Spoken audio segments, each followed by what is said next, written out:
पर आज जो समय है, जो पूरे विश्व पटल में जो आज समय चल रहा है, बड़े बड़े युद्ध हो रहे हैं, वो अनादि से चल रहे हैं। पर वो प्रकृति में ऐसा है ना कि हम चींटी को भी सम्मान करने के लिए मैं चप्पल भी नहीं पहनता हूँ। मेरा मतलब इतना नेचर से कनेक्शन है कि हमसे धोखे से कितने जीव मर जाते हैं मुझसे। आप ज्यादा से ज्यादा, हमारा संकल्प है भारत के सभी जिलों में पेड़ लगाने का।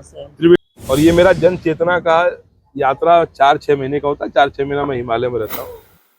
महाकुंभ प्रयागराज में ऐसे ऐसे दिव्य संत महात्मा का हम दर्शन लगातार करा रहा है। तो आज ऐसे ही एक महात्मा हमको मिल गया, तो प्रकृति से खूब प्रेम करते हैं। तो महाराज जी, सर्वप्रथम अपना परिचय दीजिए। उसने साइकिल पर यात्रा की है और दिखते ही लगता है कि आप इतने प्रकृति प्रेमी है। तो अब अपने बारे में से हमारे दर्शक मित्र को थोड़ा बताइए। जय सिया राम। दास का परिचय तो अब कुछ ऐसा विशेष नहीं है।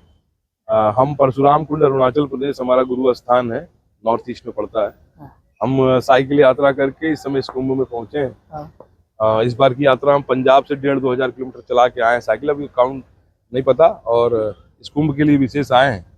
तो इसमें हम पेड़ लगाते हुए हर जिले में आए हैं, और हर जिले के अंदर में बरगद, पीपल, पाकड़, हमारी त्रिवेणी पेड़ों की ज्यादा मैं पेड़ लगाने का प्रयास मैंने किया है, और पंचवटीय पेड़ भी लगाते हैं। और ये मेरा जन चेतना का यात्रा 4-6 महीने का होता है। 4-6 महीना मैं हिमालय में रहता हूँ। और दास का परिचय इतना ही कि मैं धरती माता का उपासक हूँ, धरती माता का पुजारी हूँ। हमारे सारे धर्म जो धरती से शुरू होते हैं, सारा विज्ञान, सारा मीमांसा, न्याय, दर्शन, जो भी हमारी प्राण वायु और जल से जो हमारे 5 तत्व हैं, तो उन सबको दूषित होते देखते जो संत समाज का एक उदारवादी चरित्र न होना, तो उसमें मेरा एक अपना जीवन का एक चरित्र का प्रयास है कि हम ऐसा जीवन जिए जिसमें समाज को जगा सके। यह 1500 से 2000 किलोमीटर की यात्रा आप साइकिल पर, कितना कठिन होता है। हम लोगों को जो है ना, चलने में भी अभी पूरा कुंभ घूमने में भी बहुत तकलीफ हो रही है। तो साइकिल पर यात्रा करना कितना कठिन होता है, और वहाँ लोगों को क्या संदेश आप देना चाहते हैं इस यात्रा से? लोगों को संदेश, और साइकिल यात्रा में कोई कठिनाई नहीं है लोगों को। इसमें तो मुझे बहुत अच्छा लगता है। ये साइकिल चलाने से मुझे और ऊर्जा भी मिलती है जो शरीर की नई ना। और साइकिल से ये मेरा संदेश रहता है कि ना, मतलब कम तेल, मतलब जो है ना, अगर वो हम प्रकृति का दोहन नहीं करना चाहते हैं, तो हमको जो है ना, जो जीवाश्म ईंधन है उसका कम से कम प्रयोग करना है। तो उसके लिए एक साइकिल से भी हम करते हैं। हमारे बहुत से प्रेमी नेमियों ने बोला कि आप बैटरी की चाहे कोई और व्हीकल लेके तब पेड़ लगाया करिए, और आप ज्यादा से ज्यादा, हमारा संकल्प है भारत के सभी जिलों में पेड़ लगाने का। त्रिवेणी, बरगद, पीपल, पाकड़, तो उसमें हम हर छोटे जो प्राइमरी स्कूल होते हैं उसमें भी जाते हैं, बच्चों को जागृत करते हैं। और जो साधुओं के आश्रम होते हैं वहां हम पेड़ लगाते हैं, क्योंकि जो केयर टेकिंग होना चाहिए, पेड़ लगाना बड़ी बात नहीं है, उसको बचाने के लिए क्या है कि साधुओं को फिर हम जनेऊ भी करते हैं उसका यज्ञ पवित्र करके। हम उसको बोलते हैं कि आज से आपका बेटा है ये पेड़ पौधा, और हम जा रहे हैं आगे, आप आज से इसका ख्याल रखना। तो उनके साथ उनका गठबंधन करा देते हैं, यज्ञ पवित्र करके वो जोड़ देते हैं। तो ऐसे हमारा प्रयास केवल जन चेतना का है। पूरे भारत में जब लोग प्रकृति को मानते हैं, प्रकृति को धर्म के रूप में जीते हैं भारत के लोग, केवल उनको याद दिलाने के लिए, जन चेतना चेतन करने के लिए, चार्ज करने के लिए ये मेरी यात्रा का प्रयास रहता है। ज्यादा मैं हिमाचल में, उत्तराखंड में जो उद्गम क्षेत्र है नदियों का, उन क्षेत्रों में जाके जो गंदगी फैलती है, तीर्थ यात्री जाते हैं, उनकी जागृति के लिए हिमालय में जो यात्राएं होती हैं, उन यात्राओं में जा जाके लोगों को संकल्पित कराना कि आप 100 पेड़ लगाना या आप 11 पेड़ लगाना। आपने तीर्थ यात्रा की, आपने बड़ी एक धार्मिक चढ़ाई चढ़ी है, तो उसके बाद आपको संकल्प लेके जाना चाहिए धरती माता का कि आप जो है प्रकृति को नुकसान होने से बचाएंगे।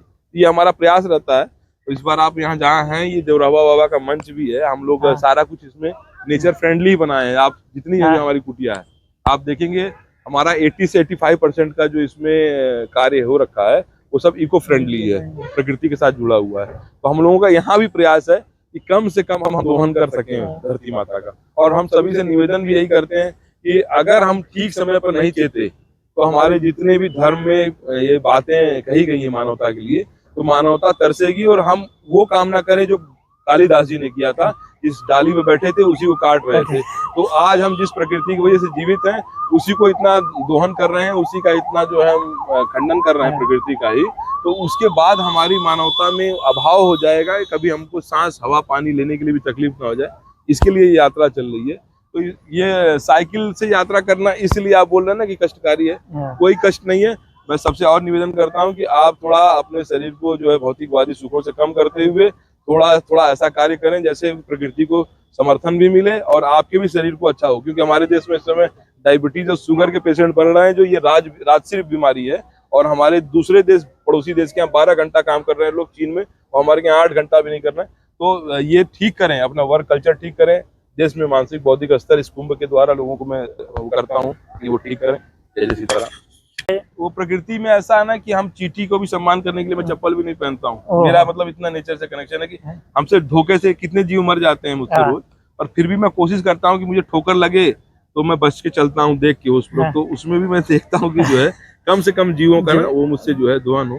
तो वही मैं आप दिखा रहा था कि ये जो एक वहाँ पे एक छोटा कुत्ता है वो विकलांग है, और उसको हम लोगों ने कुछ दिन सेवा की तो उसकी काफी प्रेम की गति हमने देखी। अब उसको मैं जो बोलता हूँ वो समझने लगता है। वो देखो मैं आपको देखता हूँ कैसे बोलने से, तो प्रेम ही सबसे जरूरी है। तो हमारे क्या कहते हैं कि हरि व्यापत सर्वत्र समाना, प्रेम से प्रगटे ते में जाना। प्रेम बहुत जरूरी है। इसी के कल्याण के लिए हम विश्व शांति का झंडा भी अपने साइकिल में लगा के रखते हैं कि इस समय जो चल रहा है वातावरण हमारे देश में, ये शांति के दूत पैदा होते हैं। हम शांति के लिए प्रयास करते हैं। हमारा देश जो है हमेशा शांति की बात करता है। हमारे देश के अंदर में कभी भी आपको क्रोध, कुंठा ऐसी चीजों के लिए जगह नहीं रखी गई है। पर आज जो समय है, जो पूरे विश्व पटल में जो आज समय चल रहा है, बड़े बड़े युद्ध हो रहे हैं, वो अनादि से चल रहे हैं, पर फिर भी हमारा देश जो है किसी युद्ध में जाने के लिए तैयार नहीं रहता, हमेशा शांति का प्रयास करता है। और हमारे देश के जो संत हैं हमेशा इस विचार को लेकर चलते रहे। आओ मैं दिखाता हूँ आपको।